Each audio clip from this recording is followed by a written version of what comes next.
You're doing what you should do, which is digging a bit to see what the hell's going on. So and that is what you should do. But you're exercising your freedom of speech to certainly risk offending me. And that's fine. I think more power to you as far as I'm concerned. Jordan Peterson is taking down woke culture, and it's shocking everyone. Critics tried to cancel him, but he's hitting back, breaking apart identity politics and leaving people speechless. How did he become the biggest threat to their entire movement? Jordan Peterson's epic battle against woke culture. You can see the opponents of free speech are capable of making a lot of inarticulate noise. All right, so I want to tell you a couple of things about what this isn't about as far as I'm concerned. Right? I'm not going to talk about sexual politics. It's not my primary concern. What I'm going to talk about is freedom of speech, and I want to tell you a few things about freedom of speech. Jordan Peterson burst into the public eye during a heated controversy at the University of Toronto in 2016. His refusal to comply with compelled speech laws regarding gender pronouns set off a firestorm. What made this moment so intense wasn't just his stance on free speech. It was the fact that he openly challenged Bill C-16. I would also like to point out that the people who are promoting this legislation claim to be acting on the behalf, say, of the transgendered community, but they weren't not elected nor appointed to act as such representatives and are doing it on their own say-so. I've received many letters, at least 30 now, from transgendered individuals indicating that they are not in accordance with the claims of these so-called representatives to be represented. A Canadian law that added gender identity as a protected category. Peterson argued that the law would force people to use specific pronouns, something he described as an authoritarian overreach. This instantly polarized opinions, turning him into either a champion of free speech or a symbol of resistance to progressivism, depending on who you asked. The drama unfolded when Peterson's first viral video took the internet by storm. In that clip, he made it clear he wouldn't be forced to use gender-neutral pronouns, sparking protests and debates on campus. Students from the university clashed, with some supporting Peterson's defiance, while others called for his resignation. What escalated the situation further was the media coverage, portraying him as either a villain or a hero. Names like Professor Nicholas Matt, who fiercely opposed Peterson during a debate, entered the scene. Their exchange became one of the most cited moments, where Peterson's calm demeanor contrasted Matt's more emotional appeals to equality. The debate didn't settle anything, but it solidified Peterson's position in the cultural war. This kind of protest is an expression of a philosophy that's grounded partly in postmodernism and partly in Marxism. Now, the postmodern element is basically this. But that was just the beginning. As Peterson's popularity grew, so did the opposition. His critics accused him of misrepresenting the law and spreading misinformation. But Peterson pushed back, arguing that the slippery slope of compelled speech could lead to greater government control over individual freedoms. The tension between his supporters and detractors only intensified. One of the most controversial moments occurred when Peterson appeared on British television with journalist Cathy Newman in 2018. You're certainly willing to risk offending me in the pursuit of truth. Why should you have the right to do that? It's been rather uncomfortable. Well, I'm very glad I put you on the spot. Well, I'm very glad that I have exercised my freedom of speech. You get my point. It's like you're doing what you should do, which is digging a bit to see what the hell's going on. So and that is what you should do. But you're exercising your freedom of speech to certainly risk offending me. Newman repeatedly attempted to frame Peterson as a misogynist and anti-progressive figure. But what happened next shocked the viewers. Peterson calmly deconstructed her arguments, pointing out logical inconsistencies, which led to Newman's now infamous "so you're saying" remarks. This exchange solidified Peterson's role as a figure who could intellectually take on the media, something that gave him even more influence across political lines. As much as Peterson's supporters admired him, he didn't escape the backlash unscathed. Allegations surfaced that he was inflaming hatred toward marginalized groups. Although Peterson repeatedly denied these claims, he insisted that his battle was never against individuals, but rather against what he saw as the dangerous ideology of woke culture, which he believed promoted censorship and victimhood. Interestingly, many of his critics refused to debate him directly, raising the question, Were they afraid of what he had to say? At the heart of Peterson's battle is his refusal to back down. Even when university faculties turned against him and protesters demanded he be fired, Peterson stood his ground. The question became, how long could he keep up this fight, especially as his platform grew larger and the stakes became higher? But here's the real twist. How did Peterson, a psychology professor, become the target of an entire movement? What secret forces were at play behind the scenes, pushing both his rise and his opposition? The truth that woke narratives can't handle. I thought we were talking about masculinity. We are. No, we're not. Yes, we are. How are we talking about masculinity? Because I'm asking you what you think of men and of women. Isn't No, that... basically what you've been trying to do, I would say for the last 15 minutes, is put me into a sequence of corners by accusing me of various forms of misbehavior. One of the biggest factors that propelled Jordan Peterson into the spotlight is his unyielding challenge to woke narratives, especially when it comes to identity politics. His critique of identity politics has not only drawn widespread support, but also intense criticism. In interviews, lectures, and debates, Peterson frequently points out what he considers the core flaw of identity politics. It reduces individuals to their group affiliations, stripping them of their uniqueness and personal responsibility. He argues that by focusing so heavily on race, gender, and sexual orientation, we lose sight of the individual, who is capable of both good and bad, regardless of their group identity. His perspective doesn't just upset people. Well, we've accepted this preposterous hypothesis that your identity is only subjectively defined. And as I've tried to point out on some of my lectures, the only people who think their identity is subjectively defined are 2-year-olds. It fundamentally shakes the foundation of many progressive movements. His famous debate with Slavoj Žižek, the Marxist philosopher, went viral.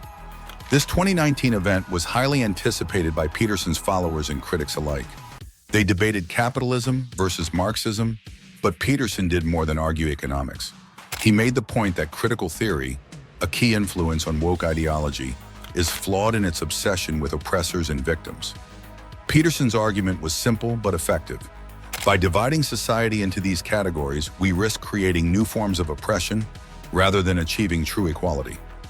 What caught many off guard was how Peterson masterfully intertwined psychology and philosophy, suggesting that the desire to divide the world into oppressor and oppressed stems from deep psychological needs for control and power. His sharp criticism left many of his detractors scrambling to respond effectively. The fallout from this debate was massive. While some accused Peterson of oversimplifying complex issues, others praised him for standing up to what they saw as a growing wave of intellectual conformity. Peterson's key message is one that hits hard. The woke narrative, in his view, is not only limiting free thought, but it's creating a dangerous environment where people are afraid to speak out. The intense emotional reactions from both sides only added to the drama, with media outlets frequently misrepresenting Peterson's arguments, framing him as an extremist. But for his supporters, Peterson was merely exposing the truth that many were too afraid to say out loud. And here's where the controversy deepens. One of Peterson's most provocative claims is that postmodernism, which has heavily influenced woke culture, The postmodernists completely reject the structure of Western civilization. And I mean completely. So I can give you an example in one term. is rooted in Marxist ideology. While this is debated among scholars, Peterson argues that postmodernists use concepts of power and privilege to deconstruct traditional societal structures. But in doing so, they ignore the dangers of creating new forms of totalitarianism. Critics, of course, call this an exaggeration. But Peterson stands firm, claiming that woke culture, with its focus on identity, is sowing seeds of division that could lead to widespread social unrest. Some of his detractors even went as far as to allege that his arguments were coded racism or sexism, though Peterson vehemently denies this, saying his focus is on preserving individual freedoms. So why do these woke narratives crumble so easily when Peterson gets involved? Is it because he taps into something deeper, something more universally human that his critics can't confront? Or is there something more behind the scenes that's driving this ideological war? How cancel culture met its match with Peterson. Cancel culture has claimed many victims, but Jordan Peterson refuses to be one of them. His resistance to the movement, which aims to silence controversial figures, has become a defining element of his public persona. In fact, it's no exaggeration to say that cancel culture made Peterson even more popular. By attacking him, his critics inadvertently gave him more visibility. One of the most infamous examples of this occurred when Cambridge University rescinded his fellowship offer in 2019. A visiting fellowship at a Cambridge, Britain's Cambridge, one of the colleges, and then the offer was withdrawn. And he's got very cross about this and says, usual stuff, it's freedom of expression, blah, blah, blah. This was a significant blow to Peterson, who had long admired the institution, but his reaction was what truly made headlines. Rather than quietly accepting the university's decision, Peterson called them out publicly, framing it as another instance of the woke mob trying to suppress free speech. What followed was a storm of media coverage, with some calling Peterson a victim of cancel culture and others supporting Cambridge's decision. But this wasn't the only time Peterson found himself in the crosshairs of cancel culture. In 2020, he faced intense criticism from activist groups who claimed that his ideas were harmful to marginalized communities. Allegations began circulating that Peterson was inspiring dangerous alt-right movements, although these claims were never substantiated with concrete evidence. Nonetheless, the pressure mounted as social media campaigns urged platforms like YouTube and Twitter to ban Peterson's content. I've essentially been banned from Twitter as a consequence. I say banned, although technically I have been suspended.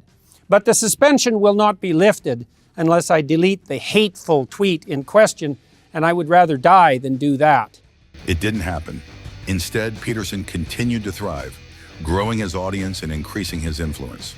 What's most interesting about Peterson's approach to cancel culture is how he frames it not just as an attack on himself, but as a broader attack on free speech and intellectual discourse. He has said multiple times that the goal of cancel culture isn't just to punish people for their views, but to intimidate others into silence. By targeting high-profile figures like him, Peterson argues, the woke mob is sending a message: fall in line or you're next. This makes his resistance not just a personal battle, but a symbolic one for anyone who values open debate. His calm but assertive demeanor in interviews and public appearances stands in stark contrast to the outrage culture surrounding him, adding to the narrative that Peterson is a voice of reason amidst chaos. Yet even with his victories, Peterson knows he's constantly one step away from being canceled. He's talked openly about the toll it takes on his personal life, especially the impact on his family. Despite this, he remains unyielding, believing that the fight is bigger than him. And with cancel culture's reach growing every day, you can't help but wonder, will Peterson be able to stay ahead of the mob, or is his time running out? Critical theory is crumbling under Peterson's attacks. One of the most striking aspects of Jordan Peterson's ideological battles is his ongoing war against critical theory, a framework that underpins much of woke culture. Critical theory is rooted in Marxist philosophy and focuses on power structures and inequality, particularly through the lenses of race, gender, and class. Peterson has been highly critical of this approach, often labeling it as divisive and destructive to individual autonomy. His most scathing critiques target the way critical theory promotes the notion of systemic oppression and how it fuels a perpetual victim mentality. Peterson's clash with critical theory started to gain widespread attention in his debates on the rise of identity politics. He argued that critical theory, especially its modern iterations like critical race theory, was responsible for turning universities into ideological battlegrounds where dissenting opinions were silenced. This wasn't just theory to Peterson. He saw real-world consequences, particularly in academic settings where he claimed students and professors were increasingly afraid to speak their minds for fear of being labeled oppressors or racists. A prime example is Peterson's own experience at the University of Toronto, where he received backlash not just from students, but from faculty who accused him of creating an unsafe learning environment. Yet what often went unreported was that many students supported him, quietly thanking him for speaking out against what they saw as intellectual bullying. The intersectional claim is that each person has more than one group identity. So fundamentally, if you're going to calculate their victim status, then you have to calculate it across all the different groups that they might be victims in.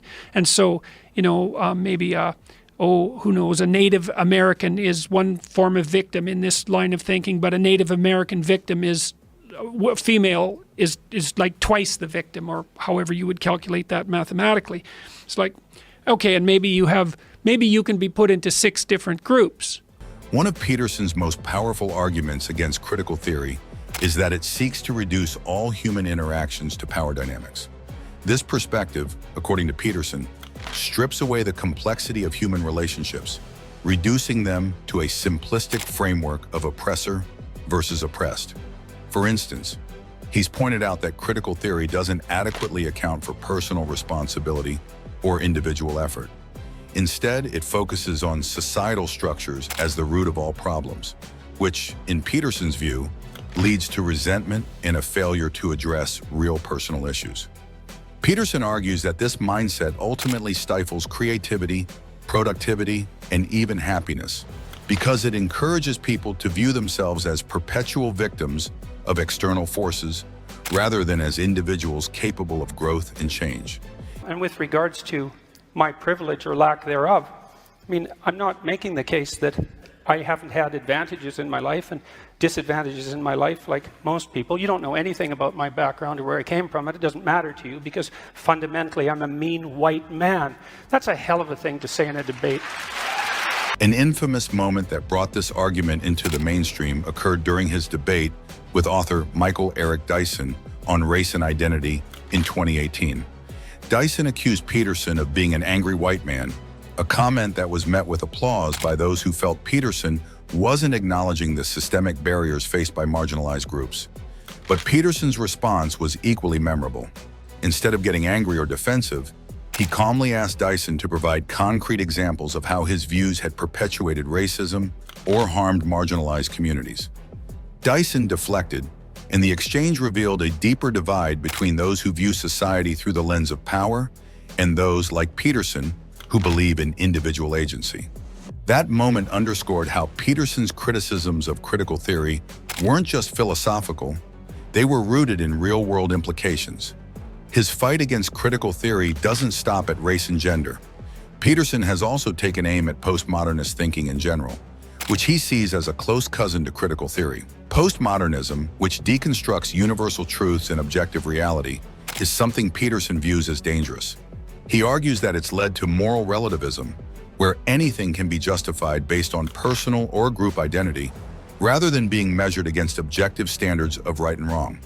This view aligns with his broader critique of woke culture, which he claims distorts facts to fit ideological narratives. One specific example he often points to is the rejection of biological differences between men and women in certain academic circles, where gender is seen solely as a social construct.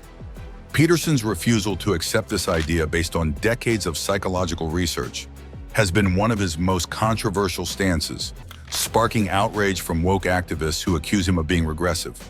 But Peterson has stuck to his guns, insisting that acknowledging biological realities doesn't negate the importance of social equality. The most significant aspect of Peterson's critique of critical theory is its impact on free speech. He argues that critical theory, in its modern form, promotes censorship. This is evident, he says, in how people who challenge woke ideas are often silenced or canceled. Peterson has drawn parallels between this and historical authoritarian regimes, claiming that when speech is controlled, tyranny isn't far behind. Critics claim he's exaggerating, but Peterson frequently cites real-world examples of people losing their jobs or social standing for expressing views that go against the dominant cultural narrative. Is Peterson correct in predicting that the rise of critical theory is leading to a new form of authoritarianism? Or are his critics right in calling him an alarmist? From villain to hero. You wanted to disavow, and this is the disavowal. I am not an advocate of violence. I'm speaking out the way I'm speaking out because I think this is a route to no violence. and violence is lurking. And you can say that that sounds like a threat. There was no violence at our protest, though. There was violence at your protest. So what does that say about our views? It's not my protest. You know, asking me continually freighted questions isn't very helpful if you actually want to have a dialogue. You have no idea if I'm your enemy. Jordan Peterson's journey from a controversial professor to a global icon is nothing short of remarkable. While some still see him as a villain, an increasing number of people have come to view him as a hero, standing up against what they see as an overreaching and intolerant woke culture. This transformation didn't happen overnight. It took years of public appearances, debates, and media scrutiny for Peterson to reach his current status, where he's not just a professor, but a cultural figure who represents the broader resistance to woke ideology. A key moment in Peterson's rise came in 2019, when he released 12 Rules for Life, an antidote to chaos. The book became an international bestseller, catapulting Peterson beyond the academic and political circles he was originally known in. While the book isn't directly about woke culture, many of its themes, personal responsibility, self-discipline, and order, resonate with those who feel that woke ideology promotes victimhood and chaos. The book's success confirmed what his supporters had long believed, that Peterson's message was not just important, but necessary.